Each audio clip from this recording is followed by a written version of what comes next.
Hey everyone, Mr. Steve here in Anton and Odin's playroom, and I'm here to bring you your first lesson today.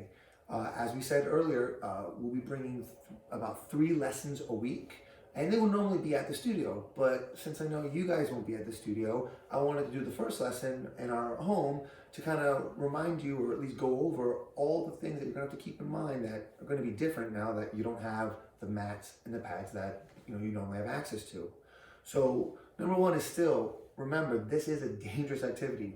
We not only need mom or dad's permission, we really should have their supervision. And with that being said, we need them to give us an open area in which they are comfortable and okay with us practicing. I don't want you practicing these moves just wherever you want. We could risk accidentally breaking something or getting hurt. I will assume that no one has any type of mat or cushion at home. If you do, that's great. You should definitely use it.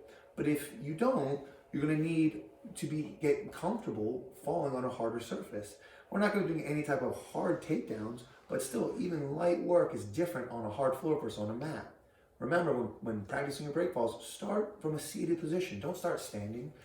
As soon as you're down and get comfortable with the motion that everyone's familiar with, tucking my chin to my chest, making impact with the ground with my arms as soon as my back makes contact. You can work your way up to a slightly higher position, maybe the frog jump position. And then finally, you can work all the way up from your feet. But remember, when we start from our feet, it's still not a hard fall. You want to fall as slow and controlled as possible. And as a reminder, not only do you need to be able to fall, anyone who's training with you will also need to know how to fall. Besides that, again, I will assume that no one has any type of focus mitt or heavy bag at home. If you do, great. Every lesson will not only have takedowns, but we will be working some type of combative or strike, as well as we'll be working different submissions and groundwork drills. If you don't have any type of focus mitt, you can use a pillow or a cushion, or really anything that's soft enough that's not going to injure your hand or your knee. We're not going to be going crazy with strikes, but to be able to work them, it would be great.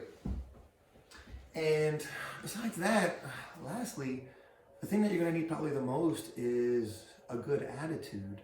Because the truth is, if you're lucky enough to have mom or dad or a brother or sister helping you with this, they're really doing us a favor. And we need to be grateful, right?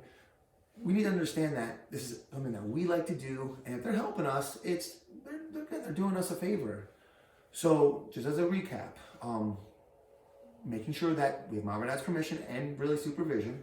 We have a big and open space.